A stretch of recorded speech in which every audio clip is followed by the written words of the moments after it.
Hello everybody, welcome back. Another Ultimate Colosseum card review video between the last one and today. A ton of new cards have been revealed on Twitter, so let's just go ahead and jump right into it and talk about our thoughts, shall we? First up we have Barrage Brawler. By the way, I've only kind of skimmed through most of these and haven't really given it too much thought, so it is kind of like a first impressions as well, just so you know. So Barrage Brawler, Portalcraft Silver Follower, 1/03. At the end of your turn, if you have at least 1 play point, deal 1 damage to a random enemy follower. If you have at least 3 play points, deal 2 damage to a random enemy follower, and 1 damage to the enemy leader instead. Okay, so this is pretty neat. I feel like the new Portalcraft mechanic in this expansion is the whole leaving play points up thing to have additional effects done, which is kind of cool. A 1 play point float for 1 damage to a random enemy follower is actually not bad. The 3 play points can be a bit heavy, but the thing is you can recover play points if you're playing Artifact, right? And sometimes you have too many because you have like Augmentation, Bestowal, and all that. I don't know if this is going to be one that's worth it. It seems okay. I don't know. It doesn't have any attack power on its own, though. But I think there's going to be others, hopefully, in this expansion that do something cool. Lymaga, Forest Champion, one of the contenders for the Ultimate Colosseum, 8/5/5. Forestcraft Legendary, introducing a new archetype to the class with these Greenwood Guardians. Accelerate 1, put a Greenwood Guardian into your hand, put a 7 play point Lymaga, Forest Champion without Accelerate into your deck. Storm, Invocation, at the start of your turn, if at least 6 allied Greenwood Guardians have been played this match, invoke this card. So that's pretty neat. And just a clarification, only one of a Lymaga will invoke if you have both a 7 and an 8 cost in the deck, so just keep that in mind. So yeah, we'll talk about the Greenwood Guardian. I don't know if it's going to take off as a new archetype, but it'll depend on what cards the archetype gets, I suppose, doesn't it? But so far it's got a little bit of support here with the Crossbow Sniper, 1/1/1. Last words, put a Greenwood Guardian into your hand. This one doesn't seem that great. I don't know. I know it's a cheap... Well, it's a cheap card that gives you a 2-drop. It's kind of like a great curve filler. Actually, the more I look at it, the more I like it. But anyway, the Greenwood Guardians are these cards here. 2/2/2s, Fanfare of at least 3 other allied Greenwood Guardians have been played this match, gain +1/+1. And then if at least 6 other allied Greenwood Guardians have been played this match, gain Ward. You have to play quite a few of them to have them get special effects. So I wonder how many generators are going to be. Oh, skipping ahead there for a second. How many generators are going to be for Lymaga here. But the payoff is pretty cool. Just an additional storm damage burst there. While you're just playing cards. So it could be good for like a tempo forest, just generating Greenwood Guardians, getting on the board, and then you'll just have a storm mid to late game to help finish the game off after you've been, on curve playing followers the whole game. So that could be interesting. Fearsome Fortress. It's literally just a walking mountain. That's pretty neat. 4/3/3 ward. Fanfare if Resonance is active for you, gain +3/+3. Hello? 4 play point 6/6. That's crazy. I fear that it won't be as fearsome as on first glance, because it doesn't... I don't know, though. That's a lot of stats on curve. I think this might just be good. I was going to say that, sometimes these cards seem really good, but then because they don't directly impact the state of the board, except for their own presence, they're not as good. But this is pretty early in the game, and it's such huge amounts of stats that I'm thinking this could be pretty scary. Boost Kicker, 3/3/3. Portal again. At the end of the turn, deal X damage to all enemy followers, then remove this effect. X equals your remaining play points. I love this card. I love it, love it, love it. It's an amazing AoE clear, and it's a okay statted body. You just want to play it on 3 as well. Not even okay statted, well statted body. You just want to play it on 3 as well. So I love this a lot. And then if you wanna, you can control exactly how much AoE you need in a turn too. Great card. Gravity Grappler, 3/2/3. End of your turn, if you have at least 1 play point, summon an analyzing artifact. And if you have at least 3 play points, summon a mystic artifact. So if you leave 4 up, you summon both of them. Not bad. Not bad, actually. If you just play this on turn 4, you just get an analyzing, which can draw you a card. Also pretty cool. I like that. I like that. And these new portal cards are kind of neat, and I think we might need the help in rotation. Although Artifact Portal in rotation is not too bad. But I do like these. I'm not exactly like a Portal expert. My least played class is Portal. So I don't know if I'm the most qualified person to tell you about, you know, what the potential new deck for Portal Craft is going to be in coming into the next expansion. But I definitely want to learn more Portal. Definitely. And these are looking pretty cool, at least, to my eyes. Poisonous Dilophosaurus, 5/5/5. Fanfare, if any allied natural and great trees are in play, randomly destroy one and gain Bane. And then, last words, summon a tree. Yeah, this one looks really bad. It's just a body that gains Bane, but it doesn't do anything, and then it just gets killed instantly, right? By, like, anything. It just seems bad. I don't know why you would play this over any other tree card for Dragoncraft. Although, I guess it's a good thing. I don't think that deck needs any more support at the moment. So, yeah, but this card looks extremely, yeah, I don't know, mediocre at best, I guess I would say. That's the nicest thing I could say about it, but I don't think it's going to be played at all. Breakneck Draw. For sword, deal 4 damage to an enemy follower and draw 2 cards for 4 play points. That's not bad. More card draw for sword. Let's go. And removal here. Of course, 4 for 4 in terms of damage is a premium now. Instead of the insane 3 for 5 plus extra that you get with Kitchen. But still, drawing 2 cards as Swordcraft is great. And impacting the board as well. I quite like this card. I fear it might be a bit expensive, but yeah, definitely a great card. Well, not great, but a card to consider, is what I would say. Grand Acquisition. Put a Gilded Blade, Gilded Goblet, Gilded Boots, or Gilded Necklace into your hand. Choose. Nice. Okay. Enhance 6, put 1 of each instead, and recover 6. That's not a bad card. It's not too bad. It could work in Natra. You know, it's a recover playpoint card. So for getting a King's Might. I don't know about that, though. I think the card is alright. Just getting one of these when you need it. And it's a cheap spell here, so you can squeeze it in whenever. I don't know. I quite like this. Yeah, it can be pretty handy, honestly. Trident Merman. 7/6/6. 7 cost. Are we serious? Summon a Megalorca. Whenever an allied Megalorca comes into play, give it +1/+1 and ward. That's too expensive. So it's a 7/6/6 that summons a 2/2 ward. No, it summons a 3/3 ward. Wait, hold up. It's a 7 playpoint 6/6 that summons a 3/3 ward. It's a 7 playpoint 9/9. When I said it was too expensive, I forgot that it had Fanfare summon a Megalorca. Okay, this is looking kind of interesting. That's kind of good, isn't it? It's a 7 playpoint 6/6 that summons a 3/3 ward.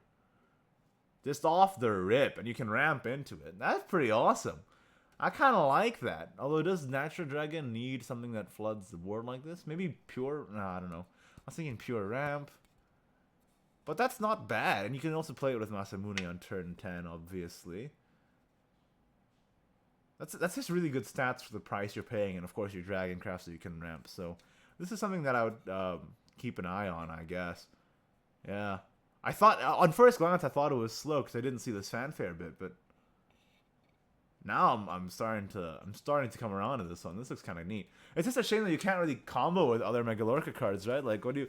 I guess you could play this and like an Accelerate Neptune on 10. That's kind of neat. And then the Accelerate Neptune Megalorca gets +1/+1 and Storm and Ward. I don't know about that though, but yeah, interesting.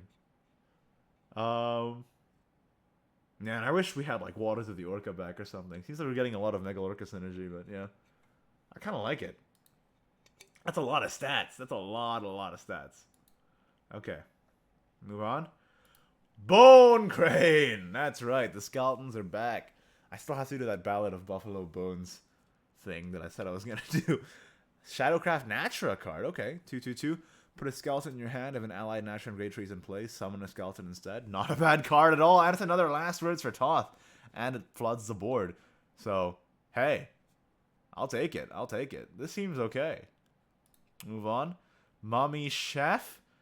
3/2/4. If another allied follower is in play, destroy it or yeah, you can destroy it, draw a card, restore 4 defense to your leader. That's pretty good. A defensive play that draws a card, and the stats aren't too bad. This survives a lot for a 30 point card, a 4 defense stat line. Can destroy a ghost from Malice, and what have you. That's pretty nice. I think this one's going to be, like Dragon Chef, a kind of defensive tech for Shadowcraft. Path to Perdition, also a Shadowcraft. Amulet here, 7 play points, countdown 3. Fanfare, Burial Rite, reanimate 7.